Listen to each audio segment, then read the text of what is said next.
Hello साथियों, कैसे हैं आप लोग। आशा करता हूं आप एकदम बेहतर होंगे और मन से पढ़ाई भी कर रहे होंगे।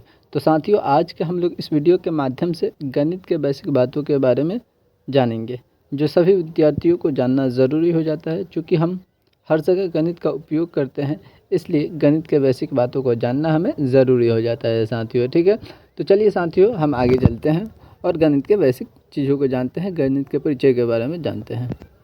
देखिए साथियों, सबसे पहले हम जान लेते हैं कि इस वीडियो के माध्यम से हम क्या क्या चीज़ जानेंगे साथियों, किस किस टॉपिक पर चर्चा करेंगे। देखिए, सबसे पहले हम जानेंगे साथियों कि गणित किसे कहते हैं। उसके बाद हम देखेंगे कि गणित किन शब्दों से मिलकर बना है। फिर देखेंगे गणित का अंग्रेज़ी नाम क्या होता है। ठीक है, उसके बाद देखेंगे गणित के प्रकार, देखेंगे गणित कितने प्रकार के होते हैं। ठीक है, उसके बाद अंतिम में हम देखेंगे कि गणित के जनक यानी कि खोजकर्ता कौन है। ठीक है साथियों, तो चलिए एक एक करके हम सभी टॉपिकों पर चर्चा करते हैं। चलिए साथियों, सबसे पहले हम जान लेते हैं गणित किसे कहते हैं।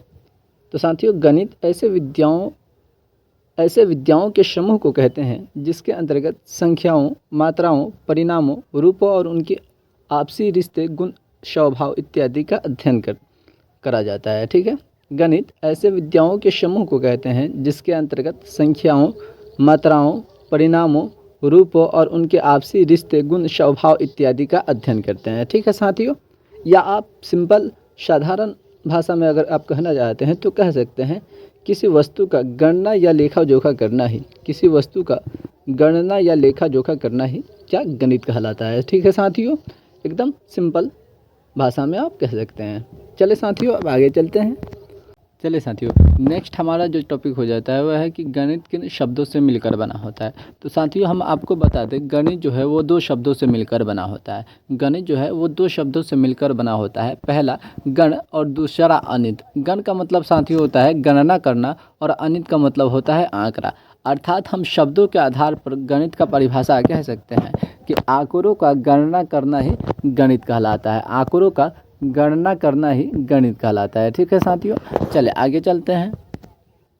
आगे हम साथियों जानते हैं कि गणित को अंग्रेजी में क्या कहते हैं। गणित को अंग्रेजी में क्या कहते हैं साथियों। तो साथियों, हम आपको बता दें, गणित को अंग्रेजी में हम मैथमेटिक्स कहते हैं। ठीक है साथियों, गणित को हम अंग्रेजी में क्या कहते हैं, मैथमेटिक्स कहते हैं, जो कि ग्रीक भाषा मैथमा शब्द से मिलकर मैथमेटिक्स बना है। ठीक है साथियों, जिसका हिंदी अनुवाद क्या होता है साथियों, गणित।